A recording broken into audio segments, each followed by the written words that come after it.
Shalom la gente, que abuelos bendiga en el nombre de Yeshua. Para hoy tenemos Jacob número 2, Santiago número 2.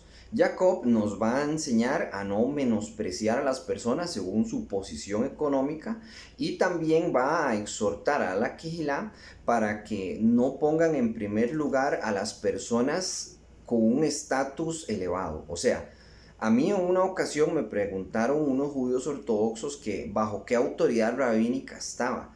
Les pregunté yo, ¿bajo qué autoridad rabínica estaba Moshe, estaba Moisés? ¿O bajo qué autoridad rabínica estaba el profeta Elías o Zacarías o etcétera en todo el Tanakh? Las personas creen que nosotros necesitamos autoridad de los hombres, pero no es de los hombres, sino es de Yahweh. Yahweh es quien elige al profeta, Yahweh es quien elige a las personas para que den su palabra y a ellos se las confía. Entonces, Jacob nos va a hablar sobre este mismo tema y nos va a especificar también sobre el hecho de que no debemos darle los primeros asientos a las personas solo por su capacidad económica, sino por su corazón realmente.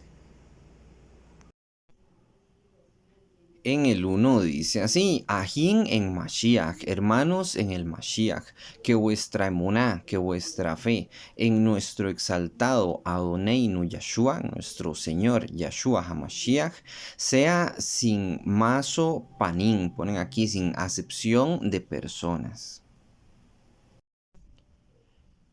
Jacob aquí, mal llamado Santiago, nos está hablando de Torá. Recordemos que la Torá son los primeros 5 libros del Tanakh, los que escribió Moisés.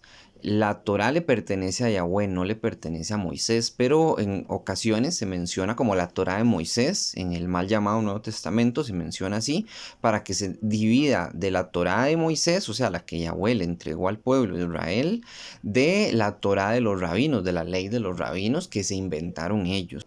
Bueno, en este caso no hay que prestarle mucha importancia a ese asunto porque no se está hablando de eso, sino lo que está mencionando Jacob es que nosotros no tenemos que tener favoritismos. Veámoslo aquí en Deuteronomio, en la Torá. Deuteronomio 1, versículo 17, dice así: no mostrarán favoritismo cuando juzguen, sino den atención igual al pequeño como al grande, igual al pequeño en todo sentido, pequeño en economía, pequeño en poder, pequeño en estatura, un niño, llamémosle, o a un adulto. O sea, no hay que dar favoritismos, hay que ser justos.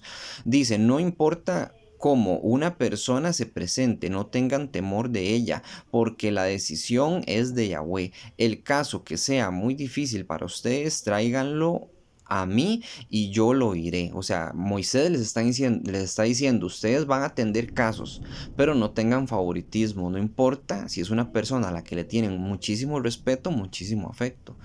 Ustedes saben que cuando uno juzga, cuando tiene que juzgar algo, es más difícil juzgar a un familiar, es más difícil juzgar a una persona querida, a un buen amigo, a la esposa, a lo que sea. Uno tiende a perdonarlo más fácilmente por el cariño que le tiene. Pero hay cosas que hay que juzgarlas con justicia, no importa si es la esposa, no importa si son los hijos. Un ejemplo muy simple, en la escuela, si su hijo golpeó a otro niño, usted no se va a poner a favor de su hijo porque su hijo hizo mal al golpearlo. Si lo golpeó sin ningún motivo, ¿verdad? Una cosa es si se está defendiendo. Entonces usted primero escucha ambas partes. Cuando usted va a juzgar, tiene que escuchar siempre ambas partes. Entonces primero su hijo dice, es que me trató mal, entonces yo le pegué. Bueno, ok, vamos a ir a hablar con la otra parte. Y se va a donde el otro niño y el niño le dice, sí, pero es que él me pegó primero. O sea, yo no lo estaba tratando mal, me pegó primero. Entonces ahí donde uno empieza a ver quién es el que tiene la culpa. Porque puede que el otro niño sea el inocente, el que no es su hijo. O viceversa. O sea, pero hay que hacerlo con cabeza fría. ¿Por qué Jacob dice esto? Porque en aquel entonces y en este entonces una persona con mucho poder, con mucha influencia, no la juzga la ley. Es como intocable, depende de quién sea, digamos que hablemos de un político, etcétera.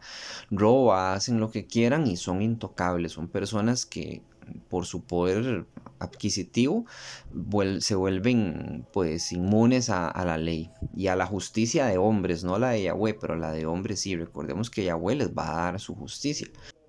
En el 2 dice, porque si en vuestra quejilá, en vuestra congregación, entra un ish, entra un hombre con anillo de oro y ropa espléndida, y también entra un pobre con vestido andrajoso, y miras con agrado al que trae la ropa espléndida y le dices, siéntate tú aquí en la silla, en un buen lugar, y decís al hombre pobre, tú allí de pie, o siéntate aquí bajo mis pies, no haces distinciones entre vosotros mismos y venís a ser jueces, shoferín, venís a ser jueces con malos pensamientos. Entonces parece que Jacob está juzgando o está regañando, llamémosle, a la Quejilá, porque ellos están haciendo distinción. O sea, dentro de la Quejilá se supone que todos somos hermanos en el Mashiach. No importa si hay uno pobre o uno rico, o uno que está comenzando o uno que es viejo, que tiene años enseñando. O sea, el que enseña tiene su posición, por supuesto, porque está enseñando, pero se supone que todos somos hermanos. Es más, por eso es que yo siempre cuando hago estudios les digo que piensen, que si hay preguntas que me pregunten, que si no están de acuerdo con algo, pues que no me hagan caso, que yo no soy Elohim, ¿verdad? Yo no soy perfecto, yo no soy la última palabra. O sea, yo intento tener la razón, no porque nazca con la razón, sino porque investigo para poder tenerla, para encontrar la verdad. Pero si no la tengo, pues no la tengo. Y aún así hay personas que empiezan a darle posiciones muy elevadas a quienes están dentro de la quejilá o hasta el que enseña. El que enseña llega a ser como un dios. Yo conocí a un señor que él decía que una persona a la que él escucha por internet no lo decía así, que era un dios, pero era una persona como que nunca se equivocaba. O sea, que si yo, un ejemplo, en esa otra quejilot, que no voy a decir cuál es, dicen que el alma no existe. Que el alma como la conocemos nosotros. Tenemos cuerpo, que es la carne, el hueso, ¿verdad? El músculo, cuerpo. Tenemos alma, que es nuestra mente, que es algo que no es físico, que es intangible. Y está el espíritu, el ruaj. El ruaj es el soplo de Yahweh que nos da vida. Esos son lo que nos compone a nosotros. Entonces él decía que no, que solo éramos ruaj y carne, que el alma no existía, que cuando se habla de alma se refiere a una persona física. O sea, como que yo diga, habían 4 gatos en tal lugar, ¿verdad? Eran 4 personas.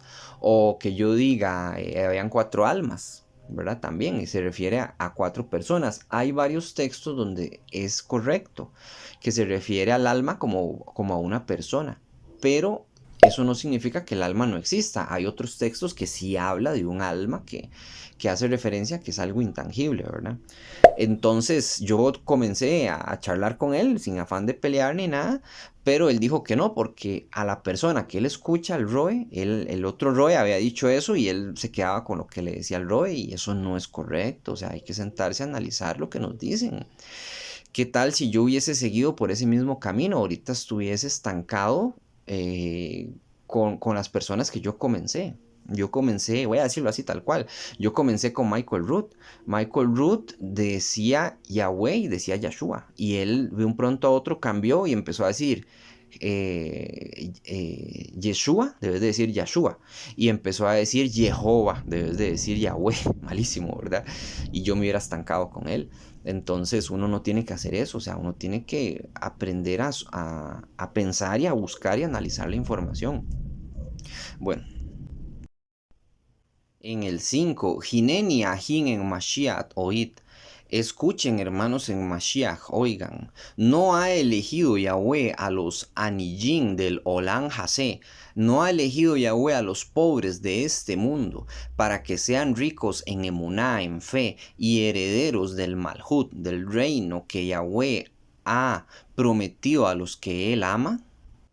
En el 6, pero vosotros habéis afrentado al Ish Ebyon, al pobre. No os oprimen los ricos y no son ellos los mismos que os arrastran a los tribunales. O sea, Jacob está hablando de que acaso no son los ricos los que los están oprimiendo y cuando llega un rico ellos les dan pleitesía. Eso es muy cierto, o sea, eso es muy cierto.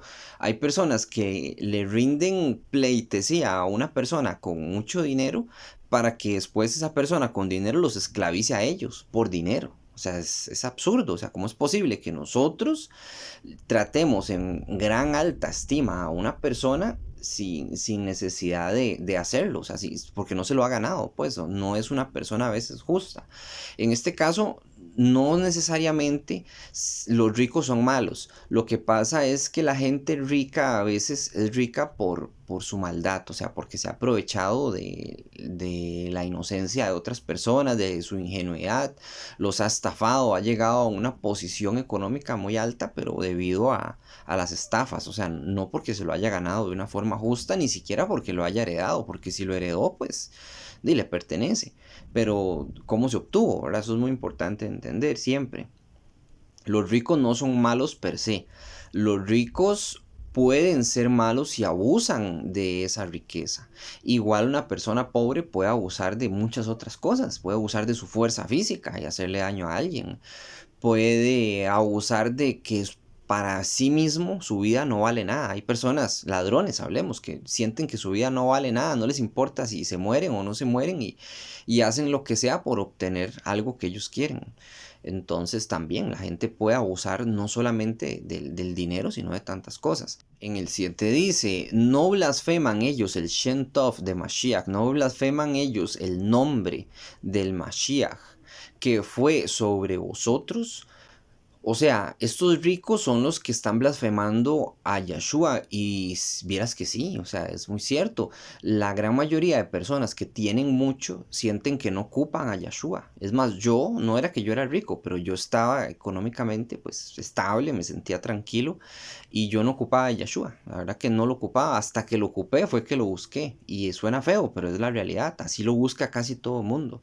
Las personas cuando se sienten desesperadas o les pasa algo realmente malo, ahí es donde la persona toma algún camino o sigue así con su vida en esa maldad, en eso mismo, ¿verdad? En lo que ha conocido siempre, o se despierta y dice, ¿qué estoy haciendo yo aquí? Mejor me voy por el lado bueno, que eso es lo que yo hice. O sea, yo dije, ¿qué estoy haciendo yo aquí? O sea, me siento mal, no quiero buscar del Mesías, cuando eso no quería buscar de Dios ni nada. Y yo dije, vamos a buscarlo a ver si existe, pensé en aquel entonces.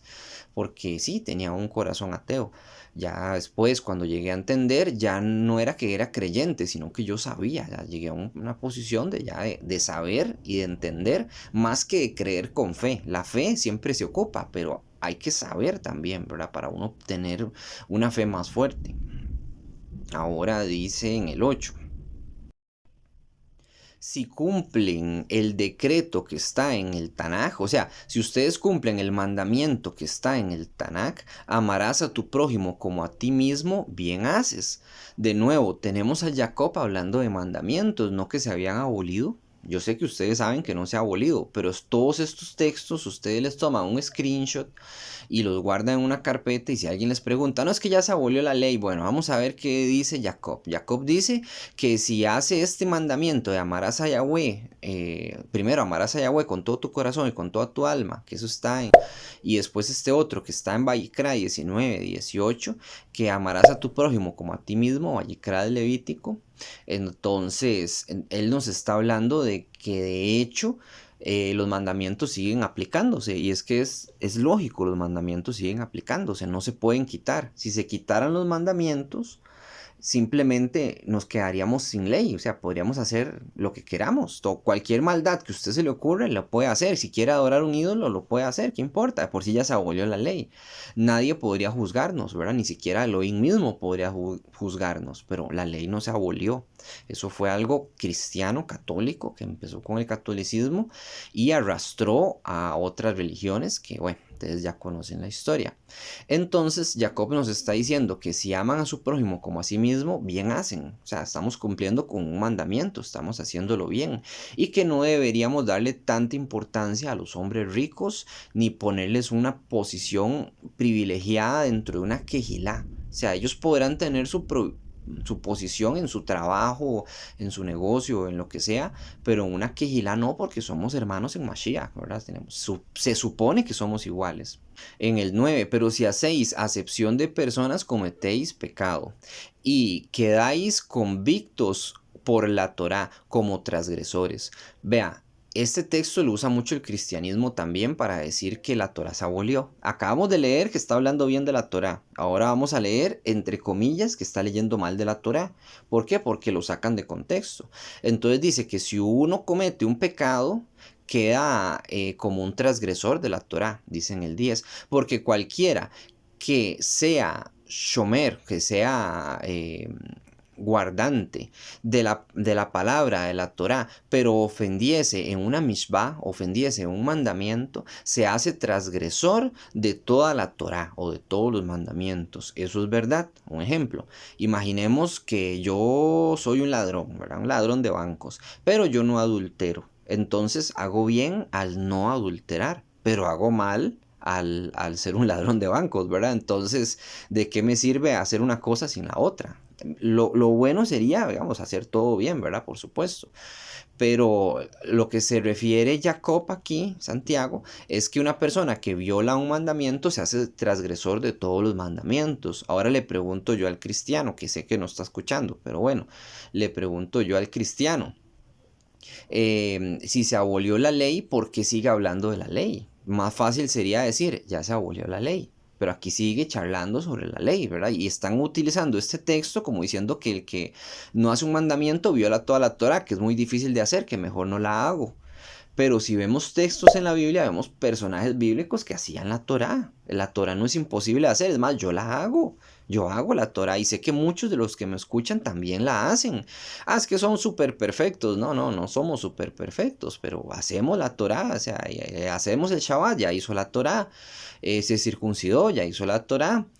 Puso una mezuzá en la puerta de su casa, que eso es poner los 10 mandamientos escritos, ¿verdad? No una tablita ahí que nada que ver, que ponen los judíos ortodoxos, sino poner los mandamientos, ya hizo la Torá. Eso es hacer la Torá y no es imposible. No es imposible, no robó, muy bien, ya hizo la Torá y ahí va haciendo la Torá uno. O sea, no, no es tan complicado. Si fuese imposible, simplemente nadie podría nunca haber sido salvo. Bueno, nadie es salvo por la Torá, sino por la compasión de Yeshua, por supuesto. Pero se entiende que si una persona está en pecado, de nuevo, es un ladrón de bancos, o está en adulterio, o está haciendo X cosa, esa persona no es salva. O sea, esa persona no es salva, no se va a salvar. Porque aunque la salvación es gratis, no se le da a las personas cuando viven en pecado. O sea, se la pierden, se la van a perder. Y más si rechazan a Yeshua, como hace el judaísmo, o el ateísmo, o etcétera. Bueno, en el 11 dice, porque el que dijo, no cometerás adulterio, también ha dicho, no matarás. Ahora bien, si no cometes tifná, que es adulterio, pero cometes tirzaj, ya te has hecho transgresor de la Torah. Entonces a eso es lo que se refiere Jacob, que si uno viola un mandamiento, está violando toda la Torah. Quiero añadir algo muy importante. ¿Cuál es el contexto de todo lo que estamos leyendo? El contexto es que Jacob está hablando de no menospreciar a las personas si son pobres o son ricas. Eso por un lado. Y después, por eso Jacob está hablando de que cuando una persona viola un mandamiento de la Torá, está violando toda la Torá. Entonces, ¿cuál es el mandamiento que están violando ellos? Menospreciar a las personas.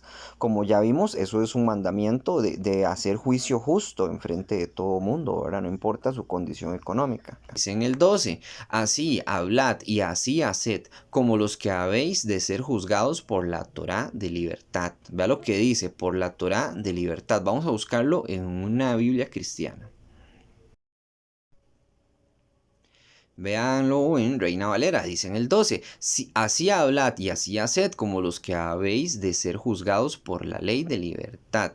Porque, bueno, por la ley de libertad, vea lo que dice lo mismo. ¿Cuál ley? ¿Cuál es la ley de la libertad? ¿Cuál es la ley? ¿La ley de los romanos? ¿La ley de los moicanos? ¿La ley de, qué sé yo, de los árabes? Como les digo siempre, la Sharia esa, que es una locura.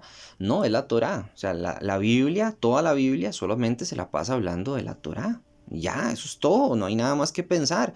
Entonces, si Jacob dice cosas bonitas de la ley, ve que viene hablando bien de la ley. Les pregunto de nuevo, ¿la ley se abolió? O sea, ¿no queda clarísimo Y yo no fue que modifiqué este texto, esto es una Reina Valera, no lo puedo modificar. No es que tenga una versión alterada como la que estamos leyendo, que la gente puede decir, no, es que esa es alterada, esa es con cosas hebreas, entonces la alteraron. No, no, aquí está la ley de la libertad.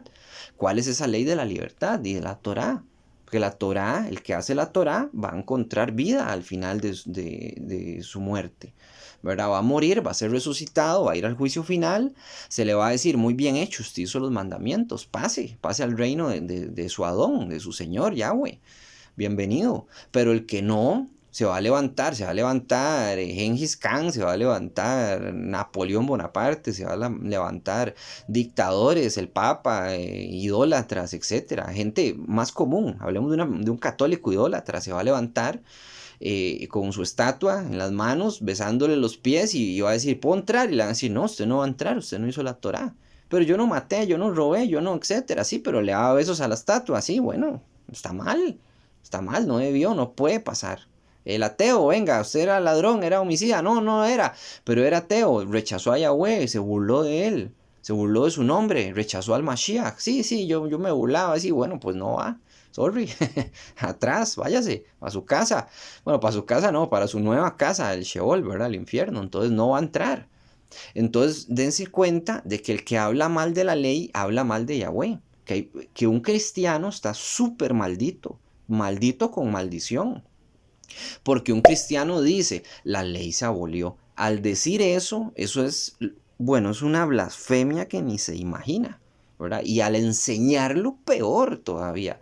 Nosotros lo leímos, que Yahshua lo dijo, que el que haga la ley y la enseñe va a ser llamado grande en el reino de los cielos. Y el que no la haga y no la enseñe, más bien enseña a la gente a no hacerla, va a ser llamado pequeño en el reino de los cielos, o sea, no va a tener parte. La gente dice, bueno, no importa, soy pequeño, pero entro. No, no va a tener parte, o sea, entienda que no va a entrar, ¿verdad?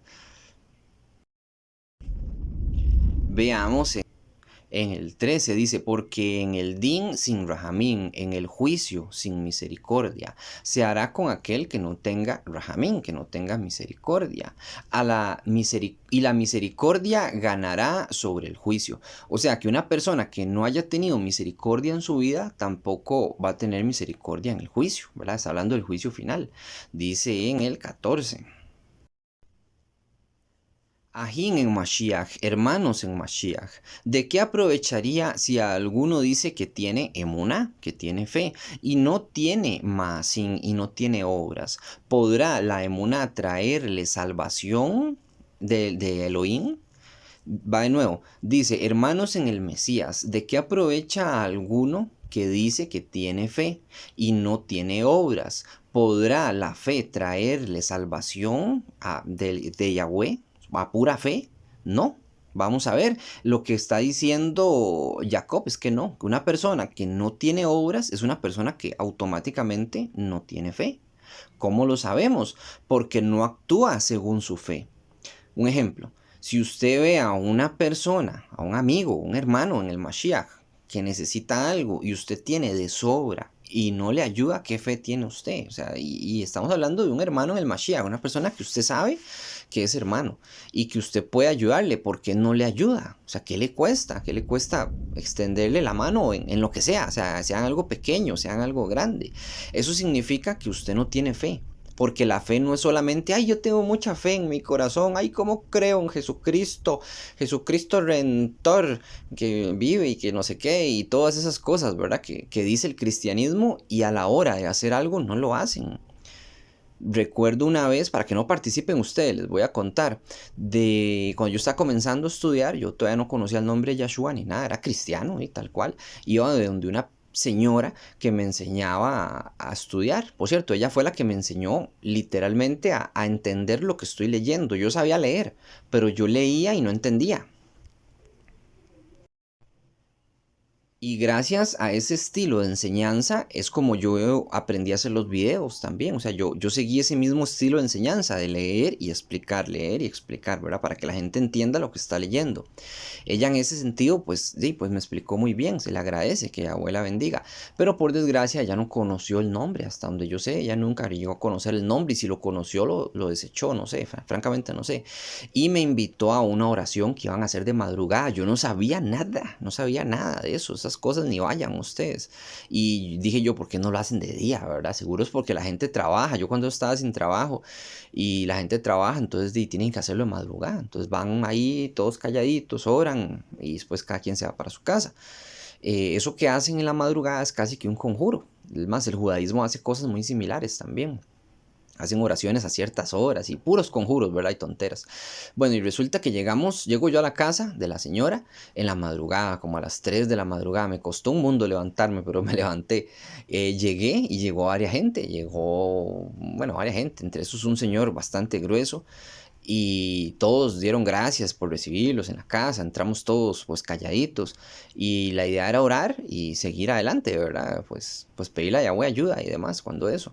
Y todos se pusieron a pegar gritos horrible a las 3 de la madrugada, eso parecía un aquelarre, el aquelarre es la reunión de brujas, parecía un aquelarre eso, era algo espantoso, todo el mundo hacía como fantasmas, hacían y me decía a mí la señora que yo hiciera igual, pero yo no quise, bendito Yahweh, yo no quise participar de eso. O sea, yo sí estaba orando, tenía las manos arriba y estaba pidiendo a Yahweh por mí, realmente eran por mí, yo pasé una depresión muy fuerte cuando eso.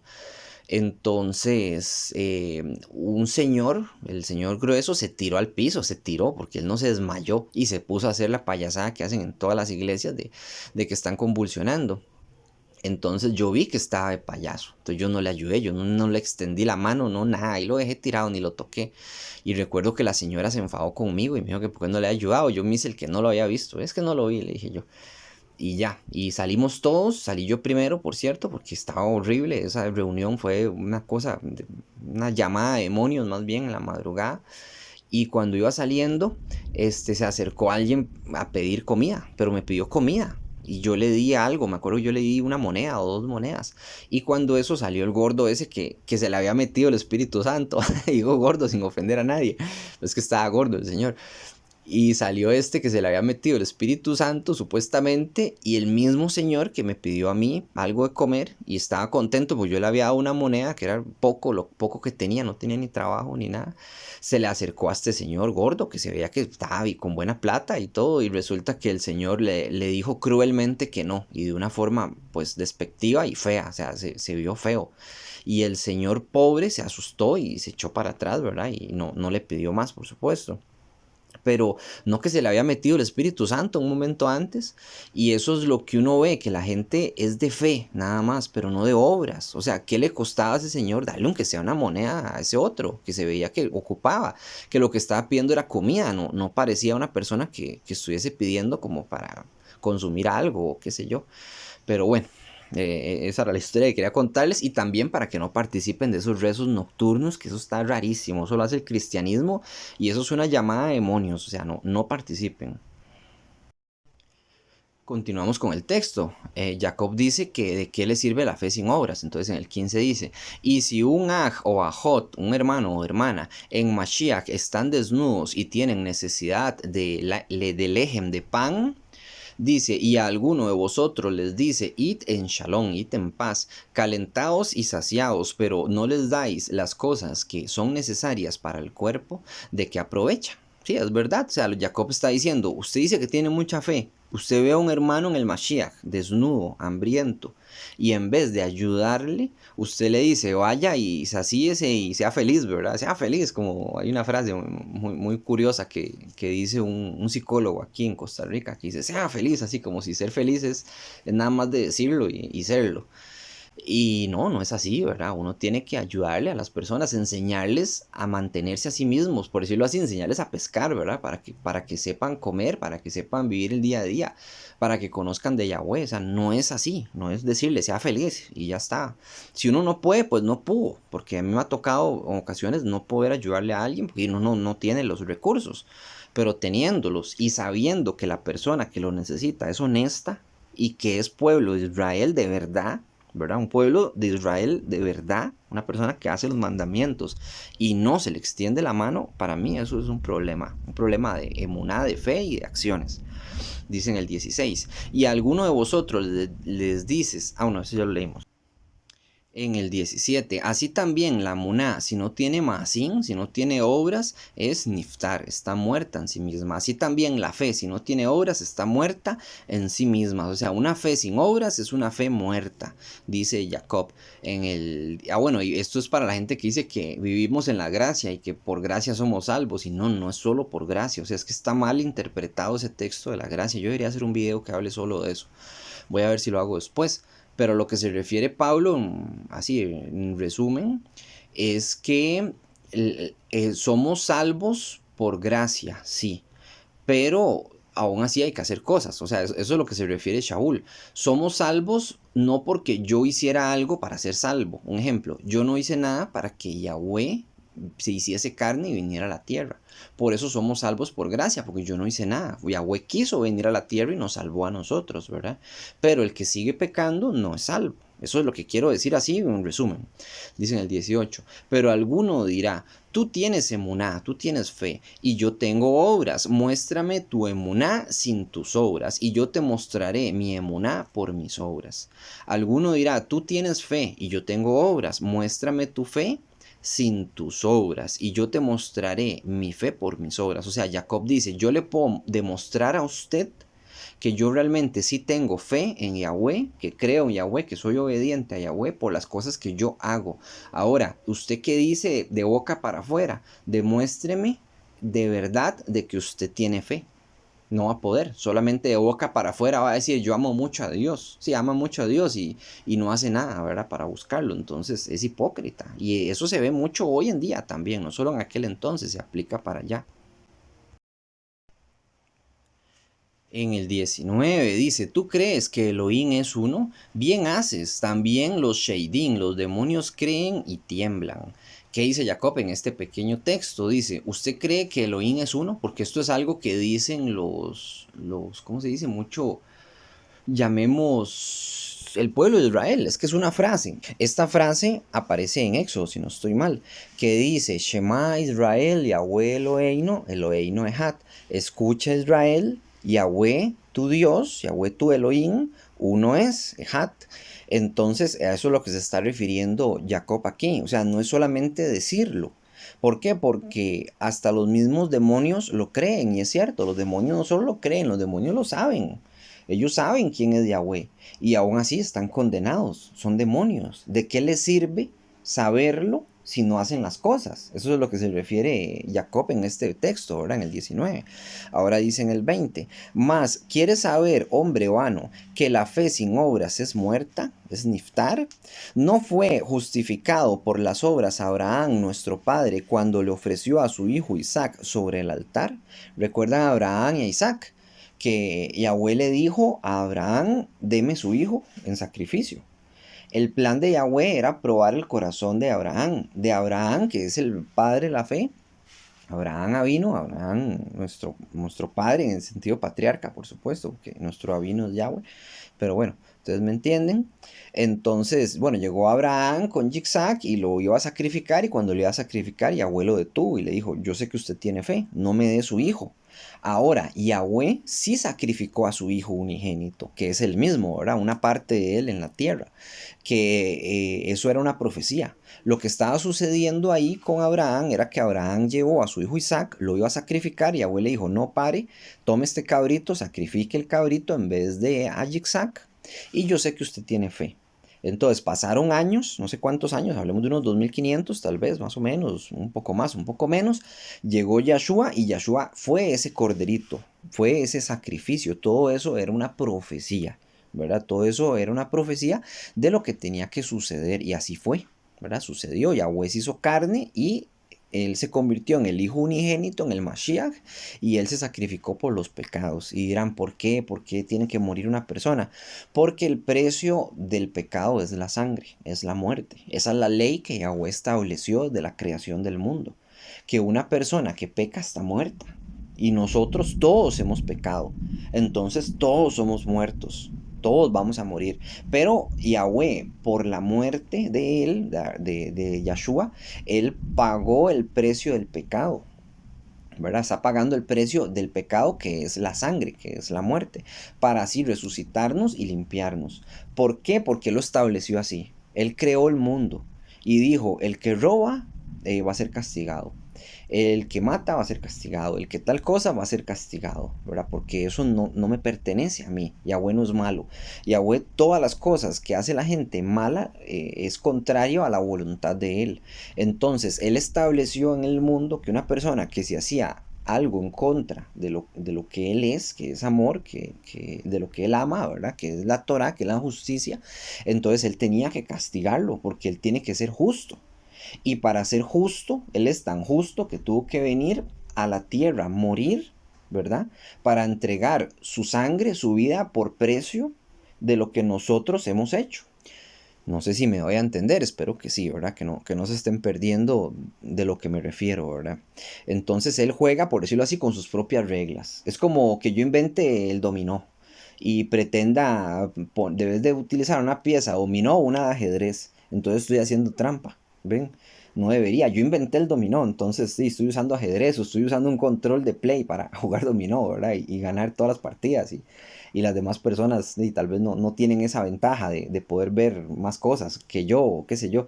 Yo por ser dueño del juego no significa que quiera jugar con leyes fuera del juego. Entonces, veámoslo así, el planeta Tierra está dentro de las leyes que Yahweh estableció. Y él no va a jugar fuera de sus propias leyes, de sus propias normas. Cuando se da algo así, como fuera de las normas, es cuando es un milagro, ¿verdad? Algo que ya es milagroso, que eso hace la resurrección de la vida y otras cuestiones. Bueno, dice en el 23, y se cumplió la escritura que dice, Abraham creyó en Elohim y le fue contado por justicia y fue llamado amigo de Elohim. Ve, Abraham era amigo de Elohim, nosotros somos hijos de Yahweh y lo somos porque Yahshua nos ha hecho hijos de Yahweh. Y nuestra fe, que eso es obedecer y creer también, ¿verdad? Eso es la fe, creer y obedecer. Nuestra fe es la que nos está haciendo hijos también de Elohim, ¿verdad? Porque así dijo Yahshua, que los que actúan con fe, que hacen y tienen creencia, entonces ellos van a ser llamados hijos de Yahweh. Pero Abraham era amigo, ya eran como que está dentro del círculo más íntimo, más cercano del Todopoderoso. Dice en el 24, vosotros veis pues que el hombre es justificado por las obras y no solamente por la fe. Ok, aquí está hablando de obras y de fe. Vea que no es solamente fe, ¿verdad? La gente del cristianismo le encanta hablar de pura fe y cero obras. Entonces, mucho ojo con eso. Dice, asimismo también Rahab, la ramera, no fue justificada por obras cuando recibió a los mensajeros y los envió por otro camino.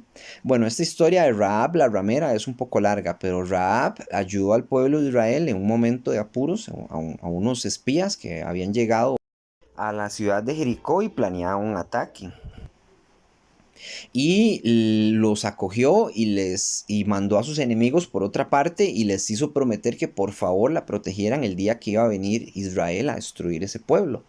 Y así fue. Entonces Israel cumplió con su palabra, entraron, destruyeron al pueblo y Rahab la ramera fue libre junto con su familia, ¿verdad? Pero es una historia más larga. Entonces dice que asimismo se le tomó a Rahab no solo por fe, sino también por obras. Ella hizo algo bueno. O sea, nosotros tenemos que hacer cosas buenas también. Dice en el 26, porque como el cuerpo sin espíritu está muerto, así también la fe sin obras está muerta.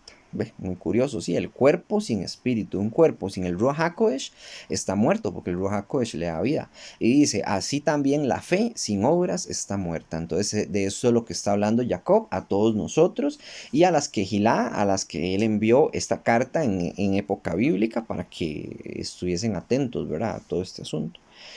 Bueno, por el momento aquí termina el estudio del segundo capítulo de Jacob. Espero que les haya gustado. Recuerden compartir, lleguemos a más gente, pulgar arriba y todo eso. No porque a mí me interese tener un pulgar arriba. Yo no gano nada con estos videos. Tampoco gano nada con un pulgar arriba. Lo que sí quiero es llegar a más gente. Entonces ayúdenme por favor a impulsar este proyecto que es la Quejilá de Por Amor a la Verdad. Y pues nada, que abuelos bendigan en el nombre de Yahshua. Shalom, Ubrajot, paz y bendiciones.